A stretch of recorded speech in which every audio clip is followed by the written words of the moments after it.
दोस्तों, पिछले कुछ समय में आपने ओल्ड पेंशन स्कीम और न्यू पेंशन स्कीम के बारे में ज़रूर सुना होगा।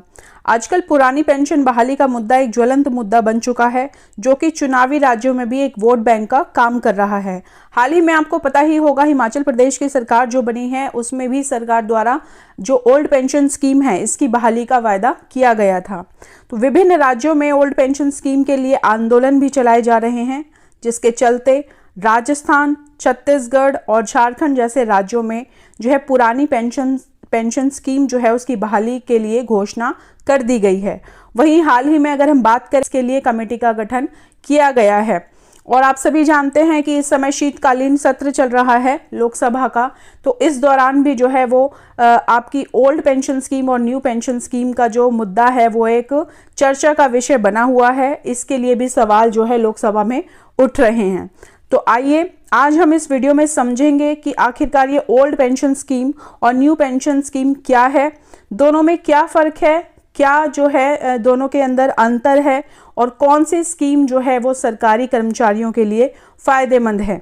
तो इस वीडियो में हम सारी चीज़ों को जानेंगे। तो चलिए स्टार्ट करते हैं।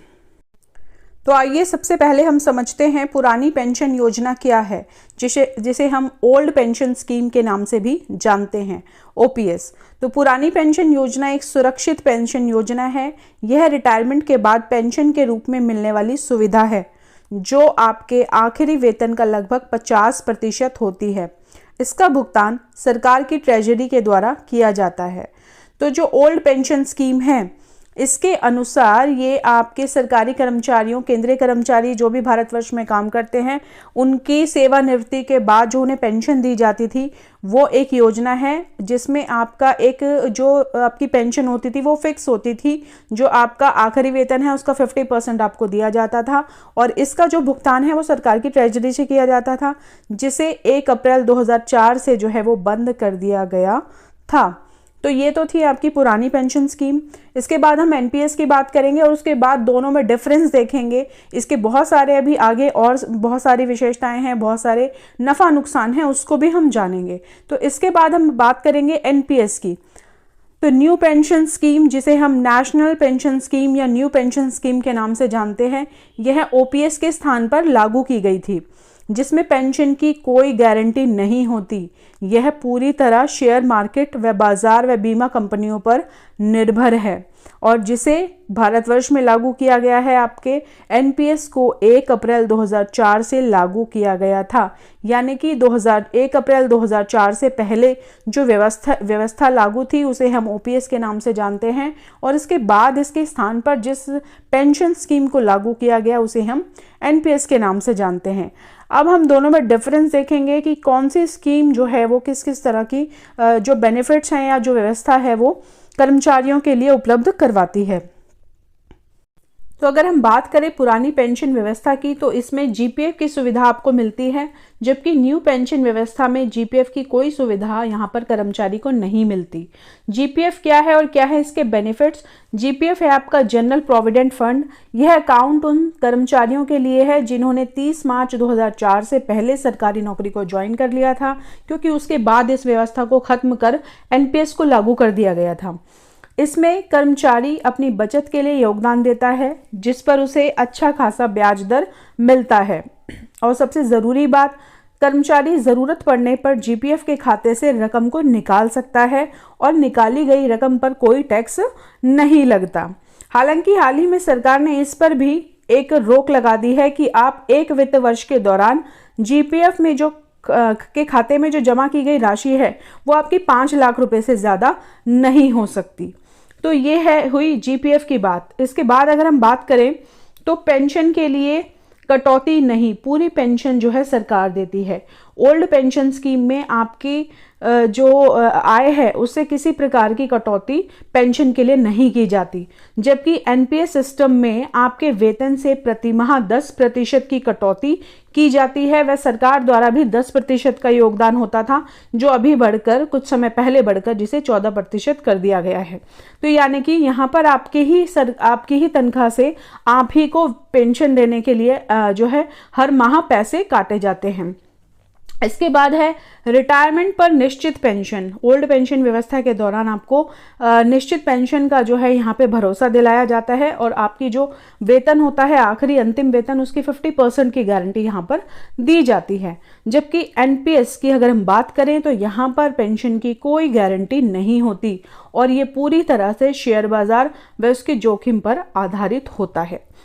इसके बाद अगर हम बात करें तो पेंशन, ओल्ड पेंशन स्कीम के दौरान जो है हमें पेंशन जो मिलती है उस पर महंगाई भत्ता लागू होता है जो हर 6 माह में बढ़ता है। जबकि न्यू पेंशन स्कीम में ऐसा नहीं है, यहाँ पे आपको एक फिक्स अमाउंट का पेंशन होगा वो आपको मिलेगा। यहाँ पर आप जानते हैं, मान लीजिए आपकी 25,000 रुपये पेंशन बनी है ओल्ड पेंशन स्कीम के दौरान और हर 6 माह में जो भी डीए बढ़ता है, महंगाई भत्ता बढ़ता है 2, 3, 4%, उसके अनुसार आपकी जो पेंशन है वो भी बढ़ेगी। जबकि यहाँ पर ऐसा नहीं होगा। ओल्ड पेंशन में रिटायरमेंट के बाद ग्रेच्युटी की सुविधा होती है जो एक रिवॉर्ड होता है जो लगभग 20 लाख तक का होता है। जबकि एनपीएस में इस तरह की कोई भी सुविधा नहीं है, ये एक सुविधा अस्थायी है, इसमें इसका पूरी तरह से कोई भरोसा नहीं दिलाया गया। जीपीएफ से निकाला गया जो पैसा होता है वो टैक्स फ्री होता है, जबकि एनपीएस में जो पैसा हम निकालते हैं उस पर टैक्स लगता है। इसके बाद पेंशन प्राप्ति के लिए जीपीएफ से कोई निवेश नहीं, यानी कि जो ओल्ड पेंशन स्कीम है उसमें हमें पेंशन देने के लिए हमारे जीपीएफ से किसी प्रकार का कोई पैसा नहीं काटा जाता या कोई निवेश नहीं किया जाता। जबकि अगर हम बात करें नेशनल पेंशन स्कीम की, एनपीएस की बात करें तो रिटायरमेंट के बाद पेंशन के लिए एनपीएस फंड का 40% निवेश करना होता है। ये आप समझ लीजिए, बहुत ज़्यादा ज़रूरी है। हमारा पैसा कटता है उसका 60% हमें जो है रिटायरमेंट के समय रिम्बर्स हम उसको कर सकते हैं, जबकि 40% पैसा जो है उसको शेयर मार्केट में यहाँ पर लगाया जाता है और उसी से हमें जो 40% हमारा पैसा होता है उसी से हमें पेंशन दी जाती है। ठीक है। इसके बाद पेंशनर की मृत्यु के बाद फैमिली पेंशन की सुविधा है जीपीएफ में।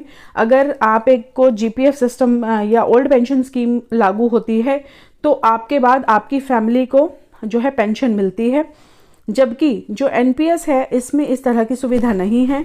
सर्विस के दौरान मृत्यु पर फैमिली पेंशन मिलती है, लेकिन जो योजना में पैसा लगाया जाता है, ये आपका पैसा जो कट रहा है वो सरकार जब्त कर लेती है।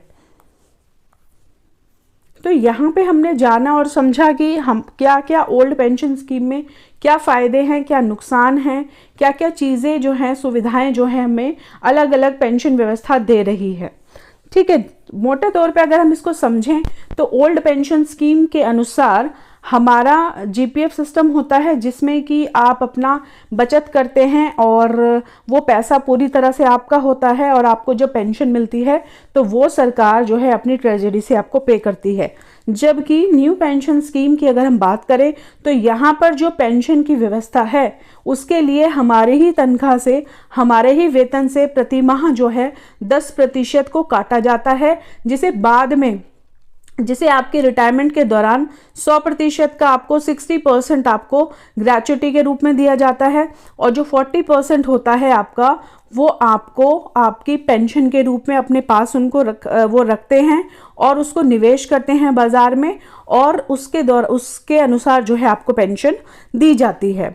और इस पर यहाँ पर जो आपकी पेंशन होती है वो फिक्स होती है, कोई इसमें आपका इंक्रीमेंट, आपका जो है महंगाई भत्ता वगैरह लागू नहीं होता। जबकि ओल्ड पेंशन स्कीम में जो है आपकी महंगाई भत्ता लागू होता है और आपकी पेंशन भी बढ़ती है। तो ये मोटे तौर पर जो डिफरेंस है वो दोनों में ये है।